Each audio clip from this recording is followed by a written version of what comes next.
What is up, Star Seeds? It's Sid, and today I'm gonna be talking about palmistry.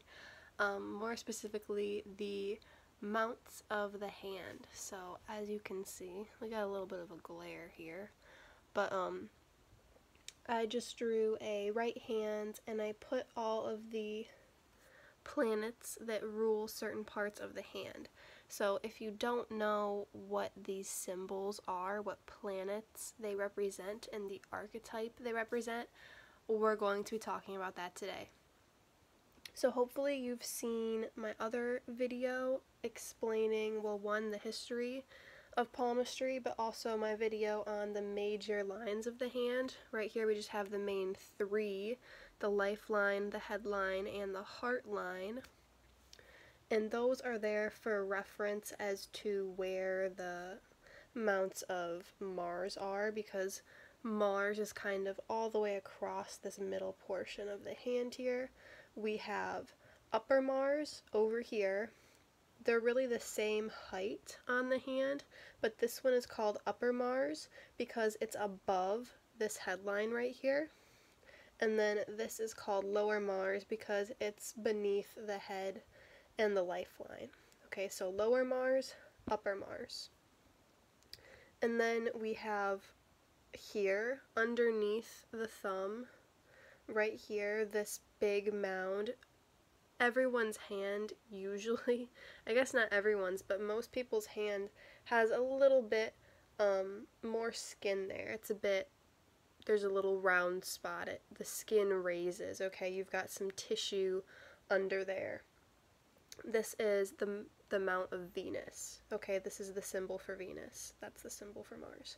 And then over here we have the mount of Luna, or the mount of the moon, underneath the pinky, underneath the heart line, underneath upper Mars. We have the mount of Luna, or the mount of the moon. And then the index finger represents Jupiter. It's the finger of Jupiter. And then underneath where the finger attaches to the palm, right here in this spot, you have a little mount of Jupiter, a little or a big mount. Okay, we're going to talk about what the size means. And then this is the mount of Saturn. Okay, this is the symbol for Saturn. The middle finger is the finger of Saturn. And then we have right here is the symbol for the sun. So the ring finger is the finger of the sun, or Apollo, and then this is the mount of Apollo, or the sun. And then here we have the mount of Mercury, which is right above that heart line, and the finger of Mercury, too, is the pinky. So we have 4 fingers that represent the energies and the archetypes of 4 different planets, and then the thumb is really just the thumb. It definitely tells a lot about you as a person, but it doesn't really have a planet that we've discovered yet who rules it. Okay, so this is how astrology comes in hand with palmistry. That's really all we're going to be talking about in this video, because you can talk about it for a few minutes. So if you don't already know what the archetypes of these planets are, we're going to go over them. Starting with the sun, okay, because in astrology that's usually what comes about first. So the sun is our main central star in our solar system. Obviously, it's what gives us life force. Okay, it brings us light, it brings us heat. It's very important. But the sun in astrology and the sun in palmistry, which we're talking about right now, is what represents how people see you. And really, it can be a very charismatic, a very cheerful personality, but it's someone in the spotlight, because the sun represents conscious energy, okay? Things that are obvious to people. Of course, it represents Leo energy, but the sun is it can be feisty, but it's very famous. It's a well-known energy. The sun is known for being well-known. So if you have a very prominent mount of Apollo, and this is unlike other mounts, I'm going to kind of try to show you guys on my hand. It's not one big mount. It looks really flat in the camera right now. But the mount of the sun is really like 2 little mounds right next to each other, and there's kind of a valley in between them. You can sort of see now that I'm kind of puffing it out, because my Mercury is over here. This is my Mercury. This is part of my sun. Okay, right there and right there. Two little mounts. The mount of the sun looks like that. Okay, it's really two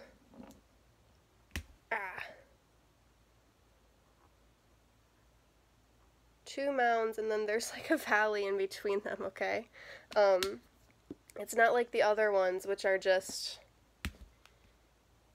a big circle, pretty much. And then, obviously, as you can kind of tell, the mount of Venus and the mount of the moon, they take up a bigger portion of the hand because they don't rule a whole finger.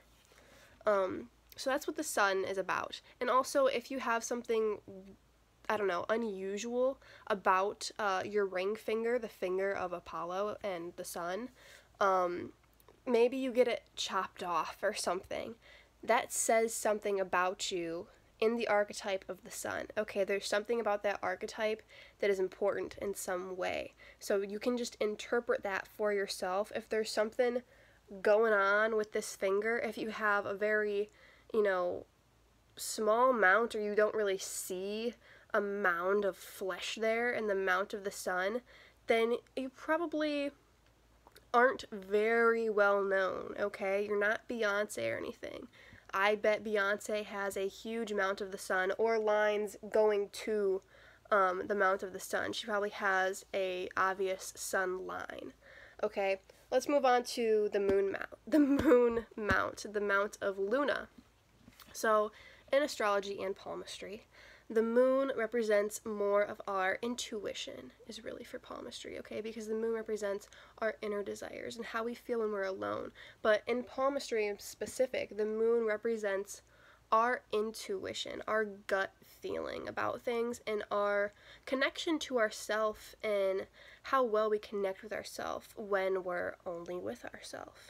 Okay, so if you have a big mount of the moon, you probably like a lot of alone time, okay? If you don't really see a mound of flesh there in your mount of Luna, then you might not listen to your gut feeling quite a lot. You might not have that great of a relationship with your body and being in tune with your body and knowing yourself, okay? You might not know who you are. You might have to go through an awakening of self and figuring out who you really are. And then let's talk about Mercury now. So Mercury, it's all about communication, how we communicate. And if you have a line going to the mount of Mercury, that can also be your health line. Originally it's called the liver line because it tells a lot about your liver in specific, but your health overall.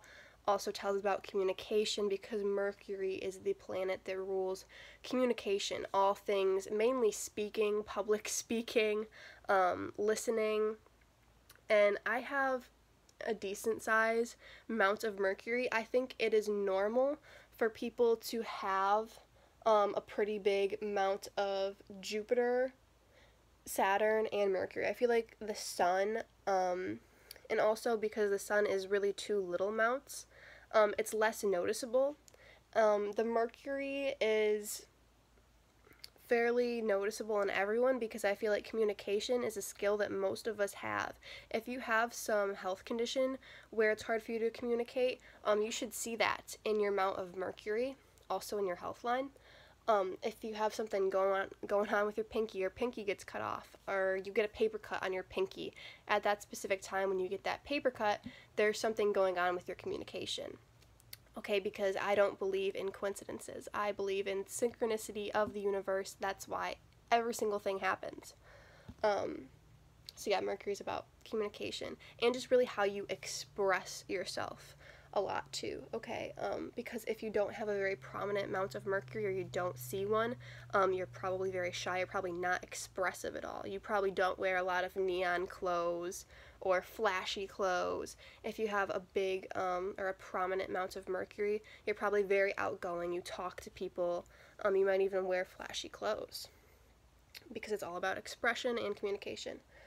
So then let's talk about the mount of Venus. This is about relationships, it's about love, okay? In astrology, it's all about this and just bonds in general, relationships with people in general. It doesn't have to be romantic, and the same thing goes with palmistry. So if you have a prominent mount of Venus, you just are a nurturer, you care for people, you're a lover, you're probably a hugger. And I think it's very common to have a big amount of Mercury. That's just the shape of our hands, okay? You have a mount of the moon and a mount of Venus. It's just, if it's super big, like especially on my left hand, okay? I haven't said this yet in this video, and it's really important. I'm gonna say it in every single one of my palmistry videos. We look at the dominant hand, the hand that you write with should be your hand for the present and future. Your non-dominant hand should be what you came into this life with, okay? So I'm right-handed, so my left hand is what I was born with, okay? I was born with a bigger mount of Venus.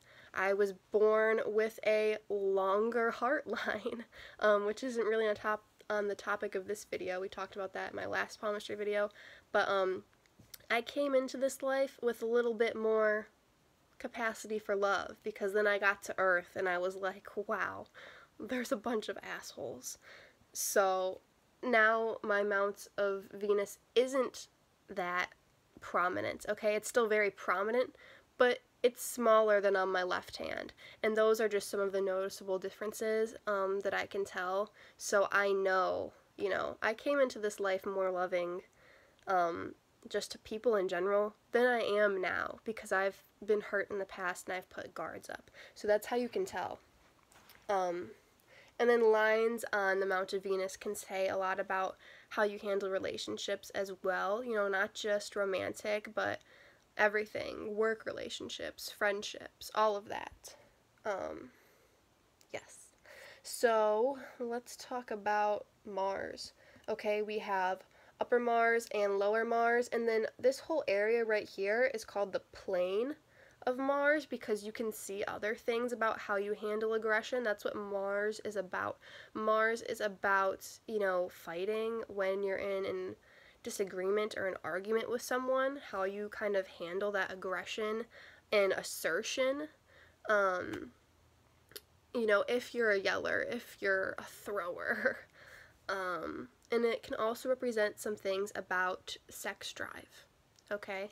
So Mars is just about this very primal energy, I guess you could say, our instinctive energy, our more animalistic side to us. So if you have a prominent mount of Mars, upper or lower, it doesn't really matter. I find that you can really tell on your lower Mars, that tends to just bulge out more, because everyone has a little bit of amount of Mars, upper Mars. So lower Mars over here above your thumb, underneath this lifeline above your thumb, usually you can see if it's like bulging out, or you can tell above the mount of the moon right there under your heart line, above your headline. You can see if someone's aggressive, if they have a huge bulge of flesh right there. Yeah. So Jupiter, the index finger, the finger of Jupiter, the mount of Jupiter. Like I said before, everyone really has a mount of Jupiter. If it's flat, then that means they're closed-minded, but really they just don't think much in general. Most humans will have a pretty prominent mount of Jupiter because, we have a philosophy, we have morals. That's just how we are. But if it's super big, then you are a philosopher, for your career, for money, you have books on it or something. Or you could be a religious leader, because this is about beliefs. You probably have very strong beliefs. So the size of these mounds tell us about the size or percentage of that archetype in our personality, okay? So yeah, Jupiter is all about beliefs. It can be about blessings. If you have a very large Mount of Jupiter, this could mean that you're very wealthy. Same thing with the Mount of the Sun, really, because it represents fame, because you're noticed. So if you have a large mound of Jupiter and the Sun, and, you know, really any of these fingers, if you have a large mound, that's very good. Venus, the moon, Mars, they don't tell you as much about, I don't think they tell you as much about about your career or money. Really, it's the mounds underneath your fingers that will tell you a lot about career and money once you kind of add them all up and interpret them for yourself. So then the Mount of Saturn, this is about responsibilities. It's a lot about work, okay? Saturn represents work more than any other planet, I would say. Okay, there's important points in your birth chart that aren't planets. This is all about astrology and palmistry, and I keep referring back to it because I'm very into astrology as well. But out of these planets, Saturn represents your work, okay, because your work is your responsibility, but this can also just be, you know, being on time to certain things. So if you have, and just being smart in general, really, if you have a very large mound of Saturn, you're probably a very logical thinker. If your Mount of Saturn is larger than really any other mounts, taking into consideration the basic, you know, shape of an average human hand, if you have a very large Mount of Saturn, taking all of that into consideration, then, you know, you probably are pretty close-minded, especially if your Mount of Saturn is very large and your Jupiter is pretty flat. It's all about interpretation and looking at the other mounds in comparison to the mound that you're looking at. So I hope you guys learned something about what the planets mean in palmistry, about certain areas of the hand, and if you have any questions, please let me know. I do want to say, this is my left hand now. I drew a right hand, but you have a spot for your north node and your south node on your hand too, and I don't really want to talk about that much because I think it's really hard to find where it is because I don't really see much of a mound on my hand. Now that I'm kind of flexing it a different way, I guess I kind of do, but I don't look for that when I look at people's palms. I look for all of this that we just talked about. And I would like to talk about more minor lines on the palms, but I do want to say any of those stray lines that you don't know what they are, because you can't really tell, the lighting's bad, but we all have like hundreds if not thousands of lines on our hands, right? And they're little and they're just going to different places. You can interpret every single one of those lines. Look and see where they start, where they end, what part of the hand that they're going to, what mound, okay, what planet rules that mound, and just use your intuition too, okay? So thank you so much for watching. I hope you learned something. I will leave the link to my palmistry playlist in the description of this video, so you can check out my other videos on palmistry if you'd like. And as always, I have a link to all of my links, so it has all of my links in it. And you can find my TikTok, which I just started a little bit ago, and I really like it because it's just short videos instead of this long 20-minute video, but you learn so much more from the YouTube videos. So yes, please check that out if you're interested in an astrology report or a past life regression session. Please let me know. I will see you guys next time I post a video. I will be posting one soon on connecting with Sirius because I am filming this during the Lion's Gate portal. If you don't know what that is, please look up my video on it. Thank you guys. Love and light, and the hybrid children are coming soon.